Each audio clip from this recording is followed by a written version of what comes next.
job you're studying for or working in today no longer exists in 10 years because of climate change. If that sounds extreme, think again because it is already happening. If you ever wondered how climate change is, reshaping youth's livelihood, you are in the right place. If not, do not worry. You will by the end of this episode. I am Hosanna Okrafu, your host, like you already know, and this is Youth Hub. Let's explore reality that young people can no longer ignore. How climate change is not just an environmental crisis, but a major force reshaping the way we work, earn, and build our futures. From disappearing jobs to new opportunities in sustainability and digital work, young people are at the center of this transformation. But how are they adapting to it? And what does the future hold? To help us unpack on this conversation, we have Usman Bashar Shagari, a climate change resilience advocate, sustainability entrepreneur, and national speaker of the National Youth Assembly of Nigeria. Welcome to the show, Mr. Bashar. How are you doing? Thank you very much for having me here. I'm fine. You feel like you had a little bit of problem trying to look at Youth Hub. Was that a problem? Yeah. No, it's okay. It was it's not okay. a problem. Yeah, it was. Oh, by the way, I like your attire. It's giving, okay, I'm a Nathana. Thank you very much. Youth Hub continues shortly after this break.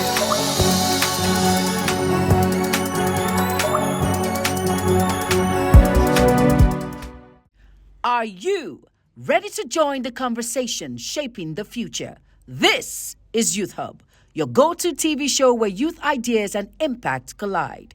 Want to tackle the tough questions? We delve deep into the topics that matters: youth empowerment, gender equality, leadership, and mental health, real stories, real struggles, real situations. And it's not all talk. We make it fun with live challenges, creative contests, and interactive segments. You're not just watching the show, you are part of it. Catch Youth Hub every Thursday at 3 p.m. on Global Television. Be heard, be seen. Youth Hub, fueling dreams, sparkling change, and amplifying your voice. Climate change is no longer just an environmental issue, it's an economic and societal one too. Let's start by understanding how it's changing the job market for young people. So, Mr. Bashar, many industries that rely on, young people rely on just like agriculture, tourism, and fashion are struggling due to climate change right now.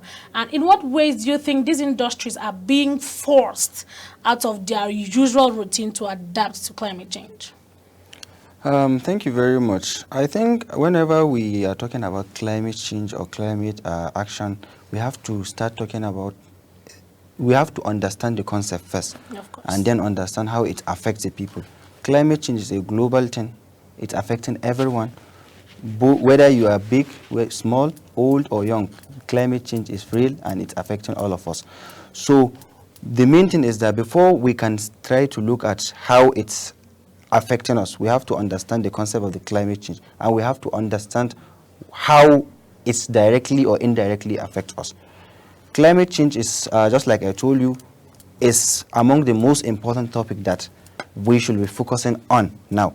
Whenever you look at the concept of the climate change, most of the people, especially with the developing countries, we have issues adapting or mitigate in terms of mitigating of climate change. We leave it to only developed countries to be, to be helping in the implementation or mitigation of this climate change, which is why we see it as our civil responsibility to see that we, the youth, come together in terms of the implementation. That was the main reason that motivated us to see how we can go into this climate activism and see how we, the youth, can help in this climate mitigation.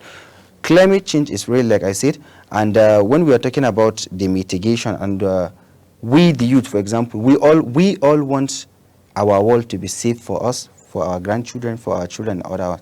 So if we do not start sacrificing our today for a better tomorrow, I don't think there's a way we will have a better tomorrow or better world for all of us. So we have to understand the concept, and we have to see how we can help, no matter how small. You cannot just sit down and expect the government to be helping in the mitigation of this climate change. There are some things that we call 3 R's. reduce, reuse, and recycle. Whenever you are talking about climate change, these 3 R's are the most important. What did you say? Reduce, reuse, and recycle. These 3 R's are the most important things in climate change. Number 1, as an individual, you must know how to reduce whatever carbon footprint you are leaving. Number 2, reuse it. For example, reusing all these paper bags and other things than using plastic bottle, you know. And number 3, recycling.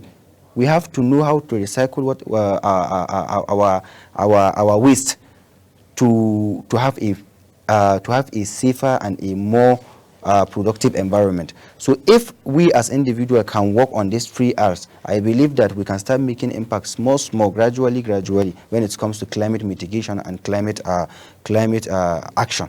So when back to your question, you were talking about how climate affects this kind of environment. Whenever we are talking about climate, I believe that in Nigeria we have seen a lot of climate disasters. For example, like the flood. If we are talking about agricultural sector, flood is one of the major things that affect the agricultural sector. Because, for example, now you might have your farm, and you might be ready to even harvest everything. When flood comes, flood will sweep away everything. So this flood that we are seeing, especially in the northern part of Nigeria, this is the major impact that we are seeing of climate change currently. And I believe that this should serve as an example for us and as a motivation for us to do better in terms of the mitigation of this climate change. We shouldn't only leave the mitigation of climate change to few selected people. We should also try and see how we can help in the mitigation. No matter how small we are, as an individual, you can contribute to the mitigation, even by just saving 1 plastic bottle. Nigeria, we have a population of more than 200 million, among which 70% of that population are all youth. So I believe if this youth can be enlightened about this climate change, and this youth can be participating in terms of the mitigation of the climate change, just do the calculation yourself and see, even if it is just small. So whatever you have to do is that you have to start from your environment where you are, start making impact from there, and go forward. That's what I believe. Okay, now let's talk about career and guidance. Do you think we young people are ready for this shift in climate change, like when the flood comes, when it disrupts lots of things? Because I believe there are lots of youth who are into agribusinesses, you understand? So do you think we need to rethink on our career and education because of climate change? Yeah, I believe in that. I believe that not only climate change, in almost every aspect of life that we are, we need to rethink about what we are doing.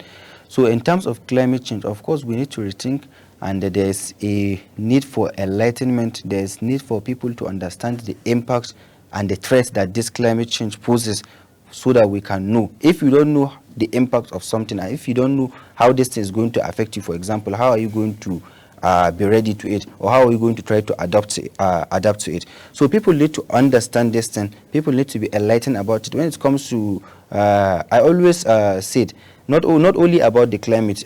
We know when we are talking about climate change, it's a global framework by the UN, and when we are talking about it, it's among the Sustainable Development Goals, which are 17 goals. Climate change is goal number 13 in those goals. So I believe not only climate change, even those goals, people need to understand the goals. People need to understand the concept of the goal and how it affects their life, directly or indirectly. So there, of course, there's need for adaptation. What's it called, for change, or maybe adaptation, or anywhere in terms of this climate change. So once people understand the concept and the impact and the threats this thing poses to our environment and ourselves, I believe it will be easier for them to come and adapt to it.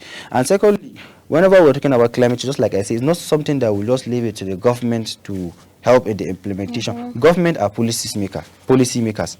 So when it comes to the implementation, we the youth, we are the ones that help in the implementation. We the people, we are the ones that help in the implementation of this climate. So we shouldn't wait for the government to be in charge of the implementation. We also should help in terms of the implementation. So the government are policy makers, while we are the implementers. So the government should be able to provide a framework for the climate action in Nigeria, which I believe the government is doing. So with that framework, we can be able to use that framework and see how we can contribute, no matter how small, to the mitigation of this kind of climate change, and in the work environment, in the agriculture, in every sector we are talking about. Okay, now we are seeing a rise in sustainability-focused businesses, you understand? But we don't know if young people or young entrepreneurs are, facing lots of financial... Okay, let's not say we don't know. We know that they're facing lots of financial and operational challenges. I mean, from your point of view, from your experience, you had sometime represented the country in the COP29, that was sometime last year, and being an SDG advocate on climate change and having represented us at that COP9, do you know how the youth, or what practical ways young business owners can actually tackle or make climate resilient kind of jobs. Or businesses, or businesses that can help them as entrepreneurs? Yeah, I think first of all, I would like to talk about this COP29 issue.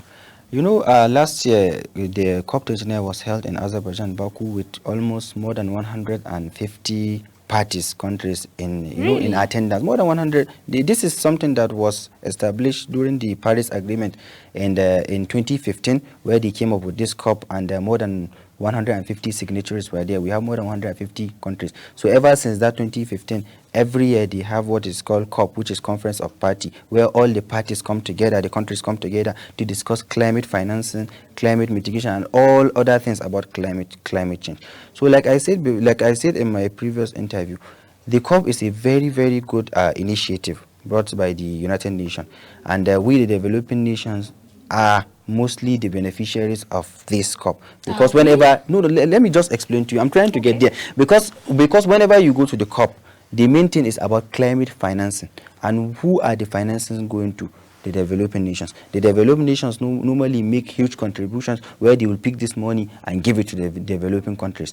But the issue I always emphasize is that I have been to this COP, and I noticed that all our energy in terms of developing countries, all our energy centered around that finances.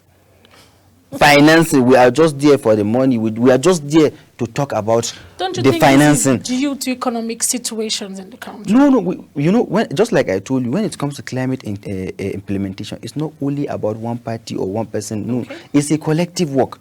And I believe that climate mitigation is not only about financing.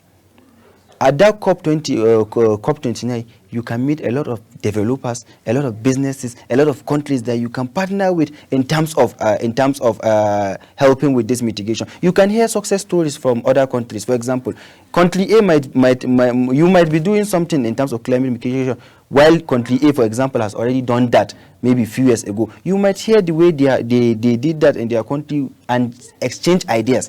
So, but we go in there only to concentrate on the financial aspect. That limits us. That's why even at this COP, there were a lot of disappointment, because most of the developing countries went there thinking with the hope that they will be able to generate almost $1.something trillion. At the end of the COP, they were only able to raise $300-something billion. So most of the developing countries were like disappointed, because their target were not met. They were expecting $1 trillion, and they were only able to generate $300 billion. So they were kind of disappointed. They see the COP as just a waste of time, in terms of financing and everything. But I always want to say, just like I said, it's not only about the financial benefit. You are there with other 100 and something countries, and you are only looking at the financial benefit. And when I'm telling you that most of this funding, even if developing countries get this funding, most of the funding don't go directly to the implementation of the climate. So where does it go to? We don't know. That's the real truth. We don't know where this funding is going to. But the issue is that the funding, most of the doesn't go directly to this implementation. You understand me? So if the funding doesn't go directly to this implementation, why are we even going there emphasizing on the funding and everything? Look for the connections, carry people along. The second thing that I would like to say about this COP is that I went there, mostly there's government delegation and there are people like us that went as observers, as NGOs, you know. So most of the thing I noticed is that among the government delegation, there's no youth participation there. There's no youth participation. How can youth participate more in this? For example, we have the Ministry of Youth. So whenever we're having this kind of program, COP, I believe that the Ministry of Youth should be in the front line in terms of going there. Let them bring vibrant Nigerian youth that will represent the country there, that will go there and add value. At that COP, it's all about adding value. What do you have what do you bring on the table, and what can you get? So if we can have a reasonable amount of youth representation that will be going there as part of government delegation, the youth are vibrant. The youth have the energy. The youth will have the energy to go here, talk to this, than all our old people, for example, older people. So if the youth can be able to go there, I believe that their focus will not only be on that money. They will focusing more on bringing value to the table. So if I believe that there's need for youth participation in terms of this conference, and there's need to just take our eyes away from all the financial something.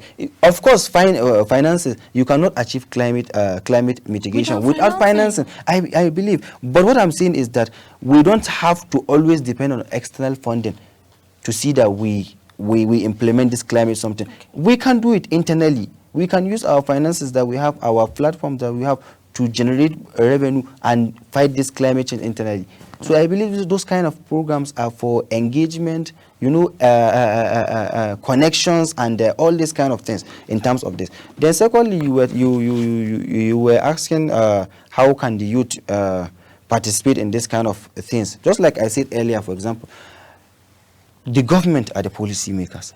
We the youth, we are the implementers. We the people, we are the implementers. Now, are we being led to implement? Because, like you said, there is, when we talk about climate change, I think it really talks about future more. Yeah, future. And looking at future, it is the youth. Of course. That is the future. Yeah. So how can the government bring in I know there's Ministry of Youth, but like you said, you went and represented and you noticed that there were no more youth. Yeah. How can we be put and pitched to, partake in such, because those things benefit us more than the other people. Yeah.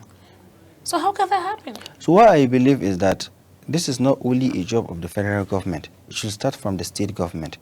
Okay. I believe when we are talking about climate change, this is something that both the federal government and the state government should pay attention to. Okay. And Nigeria, I believe, by being part of the Paris conference, I believe we are already a signatory to that conference, and we have already committed ourselves to all those agendas. But I believe Nigeria being part of that conference is not enough. The state government need to come up with their climate adaptation manual, for example, and they need to come up with their climate initiatives.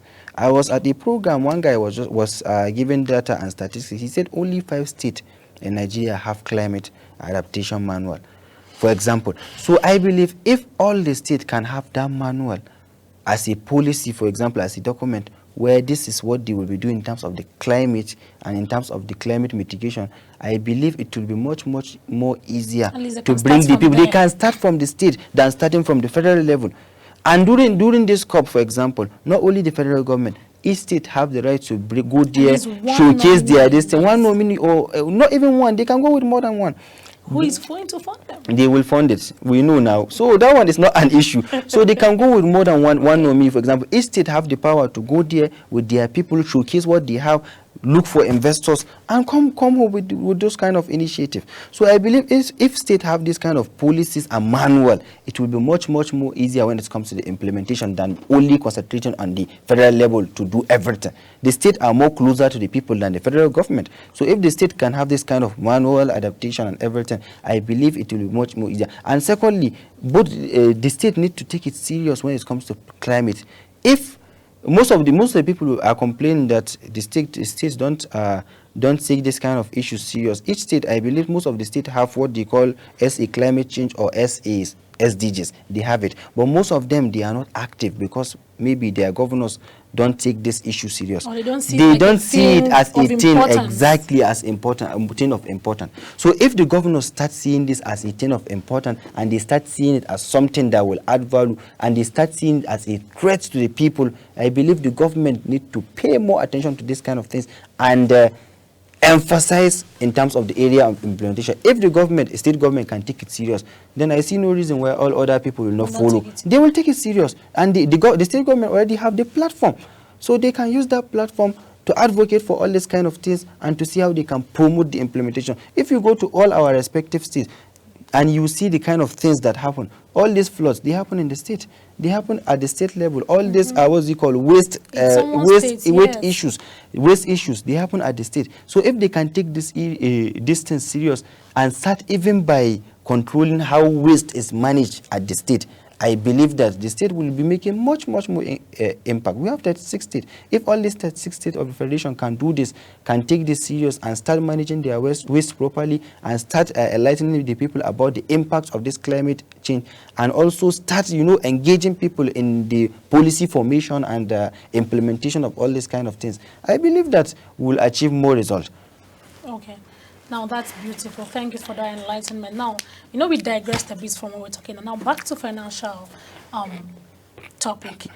Let's talk internally, like you said. Do you think financial investors, do you think financial institutions are doing enough to support climate-conscious startups? This, in terms of this startup. So I think what I have to say is that when we are talking about startups, especially in Nigeria, the kind of environment we are in now. Not only climate companies, for example, every companies now have their own issues they are facing, which is mostly lack of financing. The rate at which companies now are failing is even too much. Most of the I saw one research like this. Most of the lifespan of new businesses is between 1 to 2 years. You will open new business between 1 to 2 years. It will die. It's already going down. It's not like before. So the environment now is not favorable for businesses.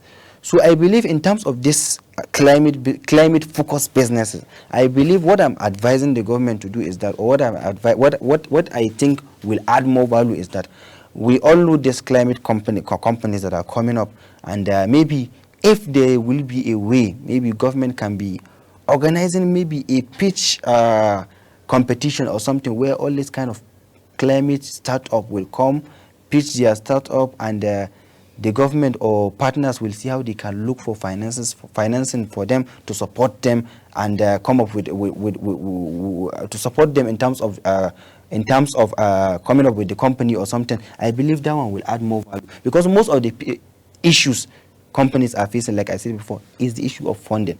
So if the government can come up with an initiative that will support climate-based business, either research companies or implementation companies of climate-based actions, for example, I believe it will be much more easier. There are a lot, like I said, there are a lot of vibrant Nigerian youth that have many initiatives. If you sit down with 1 or 2 Nigerian youths that are into all this climate action, I'm going to tell you that for sure that you will hear a lot of things that will motivate you. So if the government can come up with initiative that will support this kind of businesses, that will encourage this kind of business and support them with adequate financing to keep moving, I believe it will help in the policy formation, and it will help in getting data. At the conference of party, the COP29, I met with some company from Japan.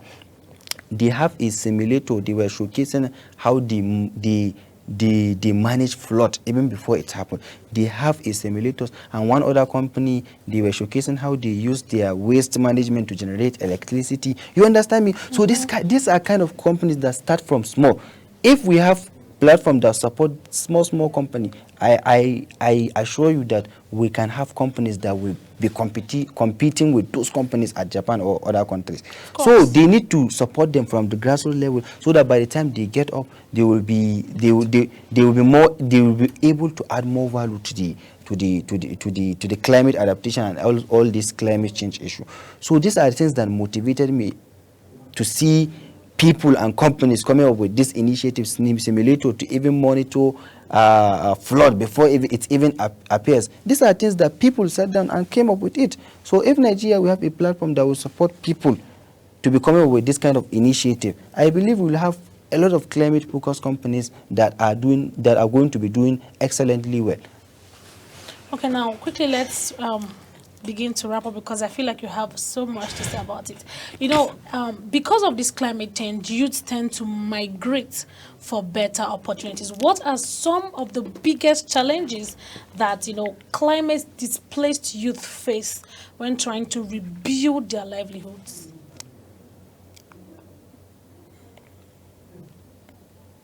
So you are asking about what are the major challenges youth face when it comes to rebuilding their livelihood. Maybe when they are displaced from, you know, moving from one country to the other, or even maybe from one state to the other and all that. You know, it all has to come back to the issue of financing. That's the major issue, because whenever you are displaced from this place to a particular place, definitely you lose a lot of things, and you have to start over.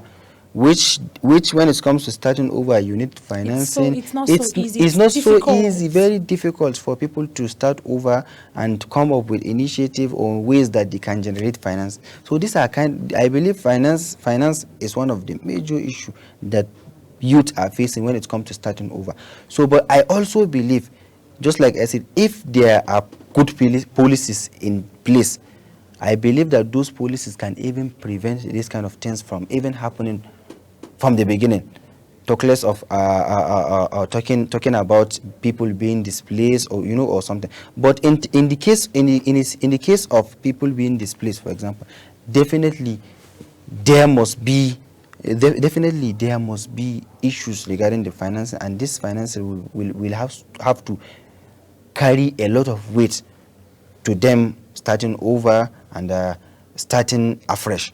So if government can have not only government, if partners and government can have an initiative that will support this kind of people, displaced people, yes, that will support them when they are starting over with either financing, technical assistance, and anything that they want, I believe it will be much more easier for them to start afresh than just letting them go. Because some people, when this kind of disasters happen, they normally lose everything. yes. So it will be very, very hard and difficult for them to start afresh. But with good policies in place and good implementation strategy in place, I believe it will be much more easier to assist those kind of people in terms of financing, technical advice, and other aspects. Now, to wrap up with this conversation, what skills do you think young people should be focusing on to stay relevant on climate-impacted job market? Because, like you see, it's evolving from the usual, working. Some I even get remote jobs these days, from the usual office jobs to remote jobs and all of that. So, what do you think should be our shift to upskill, to favor us when this climate change is happening? And just like you are saying, there are a lot of remote jobs that people can go into, and there are a lot of initiatives that people can go into. Now, talk about personal or inspiring story. Do you have any story or personal story that, climate change has been turned into an opportunity quickly before wrap up with this session? I think that's the last one. Yeah, I think I had. One of the major things is that, just like I told you, one of the major things that motivated even me personally to go into this climate change is that I sat down personally and think about it, that okay, we are talking about all this climate, this SDGs initiative, all this. We the youth, we are the beneficiaries of these things. So as the beneficiaries of this thing, it's very good and important for us to see that we help in the implementation, not just sit down and wait for other people to come up with the implementation strategies or something. We are the beneficiaries. So as the beneficiaries, it's good for us to go into it and to see how we can help in terms of the implementation. And secondly, what I would say is that I will always encourage this kind of things to be integrated into our curriculums. For example, our school curriculums. Let the people understand. It will help a lot. Let them understand it from the grassroots level. Yes. I'm going to tell you that I don't know much about all these SDGs until when I almost graduated from the university. That's when I started to know all about these issues, and I started to know the issue of this recycling, the waste management, and everything. So imagine if you say I know this from primary school level. I will have even make more impact than I'm already making. So I believe there's a need for us to integrate all these things into the curriculum and to see how young people will get to know it right from the grassroots level before they even grow up. So I believe that one will make a lot of impact to them in terms of climate mitigation than just leaving it like this. So I believe that this is my advice to the people and to everyone. Let us try and see how we can integrate this climate issue to our primary school level, to our younger generation before they even grow up, so that they can have an idea of what it is and they can have an idea of the impact and the threat it poses to our community and ourselves at large. Well, this has been an eye-opening conversation. Thank you very much, Mr. Usman Bashar Shagari, for sharing your insight and enlightening us, as I know, as a climate advocate that you are. Thank you very much. So this episode was really eye-opening. Another episode, another eye-opener. To our viewers, climate change isn't just about, rising temperatures. Like we all know, we think climate change is about, temperature is rising, there's flood, there's a lot to it. It's about the future of our jobs, businesses, and financial security. It's time for us as young people to adapt, innovate, and take charge of our future. Now I leave you with one final thought. How are you preparing for a future shaped by climate change?